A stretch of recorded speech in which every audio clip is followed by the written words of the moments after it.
À l'occasion du festival Chef-Op en lumière de Chalon-sur-Saône, on a interviewé Robert Guédigan, réalisateur français originaire de l'Estac à Marseille, qui est venu présenter plusieurs de ses films, et parmi eux, Twist à Bamako, sorti en 2021.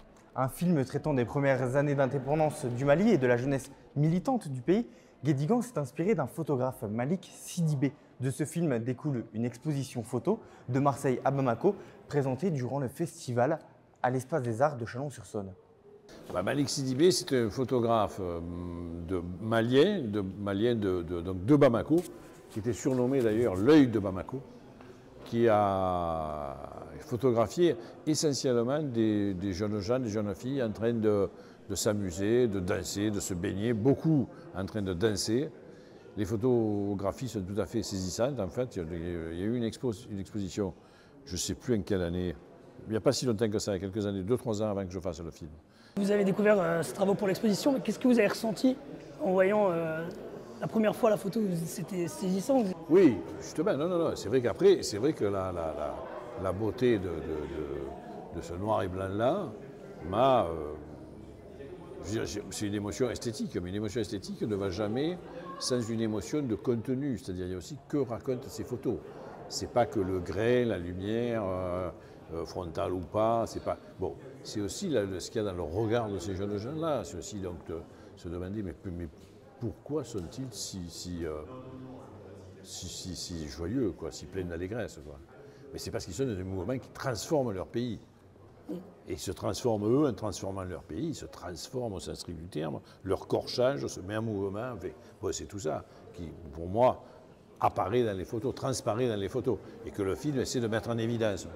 Twist à Bamako, on voit la photo, elle est omniprésente. On a Malik Sidibé qui est même représenté dans le film. Oui. Il y a une forte influence quand même et on voit qu'il y a des ressemblances flagrantes avec ces travaux. On voit la photo Oui. au-dessus avec les deux acteurs principaux qui se passent dans le studio de Malik Sidibé.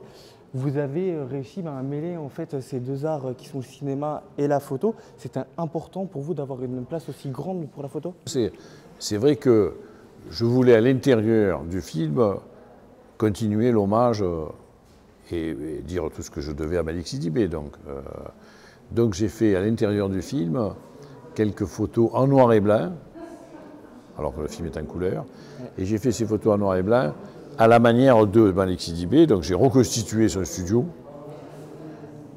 Et là, ce studio, il avait des décors, il avait une moto, un vélo Solex, des disques, des trucs pour faire des clowneries, enfin pour faire le pitre avec des petits objets, des accessoires. Et ça, je l'ai reconstitué. Et j'ai fait des photos, vraiment, il y a même quelques photos que j'ai fait, que j'ai carrément reconstituées vraiment, quoi. C'était pour lui rendre hommage, en fait. C'est pas tellement pour moi les rapports photo-cinéma. C'était là, très spécifiquement là, c'est les rapports entre Sidibé et moi, plutôt. Dans une interview, vous aviez déclaré « Samba, c'est moi ». Est-ce que vous êtes inspiré de votre expérience personnelle pour Oui. construire ce personnage de Samba? Toujours, en fait. Non, mais je voulais, consciemment ou inconsciemment, on s'inspire toujours de soi. Quand je dis ça, c'est une formule, c'est la formule d'ailleurs de Flaubert. Hein. Flaubert, il disait Madame Bovary, c'est moi. Bon, donc pour rigoler, je disais, bon, Samba, c'est moi. Puis ça me faisait rire quand même de dire Samba, c'est moi, parce que Samba, c'est un Africain noir, et que moi, je suis je suis allemand et arménien et de Marseille, voilà. Donc ça me faisait rire de dire même à l'acteur, je lui dis, tu sais que tu joues mon personnage. Mais parce que c'est vrai qu'à ce moment-là, dans ces années-là, si vous voulez, de manière tout à fait... j'étais militant, je pensais qu'à ça, et je dansais tous les soirs. Voilà. Et j'avais une moto, puisque je suis allé jusqu'à lui prêter, c'est ma moto qui est dans le film. C'est ma moto que j'avais à cette époque-là, quand j'avais 17 ans. Et j'ai même donc amené ma moto en Afrique, il est sur ma moto, je lui ai appris à conduire la moto. Et il conduisait ma moto, souvent, il est présent dans le film. Voilà. Tout ce que j'ai dit sur Sidibé, sur l'Afrique à ce moment-là, sur la fête révolutionnaire, évidemment, est tout à fait vrai. Mais si j'ai fait le film aussi, c'est parce que j'ai trouvé cet endroit-là pour m'y investir moi, personnellement, quoi. C'est-à-dire, je me suis dit, le personnage, c'est moi, voilà.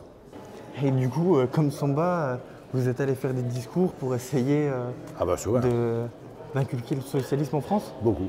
Ça n'a pas marché. Vous auriez aimé que ça se passe en France? Oui. Non, mais ça a marché. Quand je dis ça, c'est une blague. Ça a un peu marché, en fait.